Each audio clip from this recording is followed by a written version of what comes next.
And I saw when the Lamb opened one of the seals, and I heard, as it were the noise of thunder, one of the four beasts saying, Come and see. And I saw, and behold, a white horse, and he that sat on him had a bow, and a crown was given to him, and he went forth conquering and to conquer. And when he had opened the second seal, I heard the second beast say, Come and see. And there went out another horse that was red, and power was given to him that sat thereon to take peace from the earth. And they that they should kill one another, and there was given to him a great sword. And when he had opened the third seal, I heard the third beast say, Come and see. And I beheld, and lo, a black horse, and he that sat on him had a pair of balances in his hand. And I heard a voice in the midst of the four beasts say, A measure of wheat for a penny, and a 3 measures of barley for a penny, and ye see you hurt not the oil and the wine. And when he had opened the fourth seal, I heard the voice of the fourth beast say, Come and see. And I looked, and behold, a pale horse, and his name that sat on him was Death. And hell followed with him, and power was given to them over the fourth part of the earth, to kill with sword, and with hunger, and with the death, and with the peace of the earth. And when he had opened the fifth seal, I saw under the altar the sounds of them that were slain for the word of God and for the testimony which they had. And they cried with a loud voice, saying, How long, O Lord, holy and true, do you not judge and avenge our blood on them that dwell on the earth? And white robes were given to every one of them, and it was said to them that they should rest yet for a little season, until their fellow servant also and their brethren that should be killed as they were should be fulfilled. And I beheld when he had opened the sixth seal, and lo, there was a great earthquake, and the sun became black as a sackcloth of hair, and the moon became as blood, and the star of heaven fell to the earth, even as a fig tree casts her untimely figs when she is shaken of a mighty wind. And the heaven departed as a scroll when it is rolled together, and every mountain and island were moved out of their places, and the kings of the earth, and the great men, and the rich men, and the chief captains, and the mighty men, and every bondman, and every free man hid themselves in the dens, and in the rock of the mountains, and said to the mountains and rock, Fall on us and hide us from the face of him that sits on the throne and from the wrath of the Lamb. For the great day of his wrath is coming, and who shall be able to stand? फिर मैंने देखा कि मेमने ने उन 7 मुहरों में से एक को खोला, और उन चारों प्राणियों में से एक का गर्जन कसा शब्द सुना आ।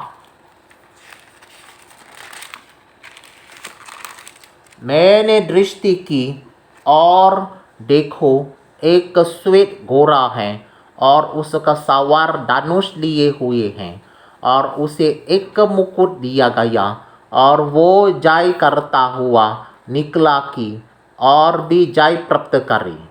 जब उसने दूसरी मुहर खोली, तो मैंने दूसरे प्राणी को ये कहते सुना, फिर एक और घोड़ा निकला जो लाल रंग का था। उसके सवार को ये अधिकार दिया गया कि पृथ्वी पर से मेल उठा ले, ताकि लोग एक दूसरे का वध करें, और उसे एक बारी तलवार दी गई। जब उसने तीसरी मुहर खोली, तो मैंने तीसरे प्राणी को ये कहते सुना, मैंने दृष्टि की, और देखो, एक काला घोड़ा है, और उसके सवार के हाथ में एक तराजू है।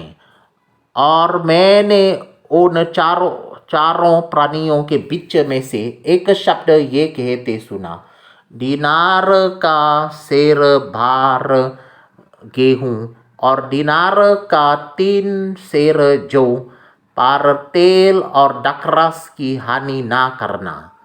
जब उसने चौथी मुहर खोली, तो मैंने चौथे प्राणी का शब्द ये कहते सुना, मैंने दृष्टि की और देखो एक पीला सा घोड़ा है और उसके सवार का नाम मृत्यु है और अधोलोक उसके पीछे पीछे है और उन्हें पृथ्वी के एक चौथाई पर ये आदि कर दिया गया कि तलवार और अकाल और मारी और पृथ्वी के वन पशुओं के द्वारा लोगों को मार डाली। जब उसने पांचवी मुहर खोली तो मैंने वेदी के नीचे उनके प्राणों को देखा जो परमेश्वर के वचन के कारण और उस गवाही के कारण जो उन्होंने दी थी वध किए गए थे। उन्होंने बारे शब्द से पुकार कर कहा, हे स्वामी, हे पवित्र सत्या, तो कब तक न्याय ना करेगा और पृथ्वी के रहने वालों से हमारे लाहू का बदला कब तक ना लेगा। उनमें से हर एक को श्वेत वस्त्र दिया गया और उनसे कहा गया कि और थोड़ी देर तक विश्राम करो जब तक कि तुम्हारे संगी दास और भाई जो तुम्हारे समान वट होने वाले हैं उनकी भी गिनती पूरी ना हो ले।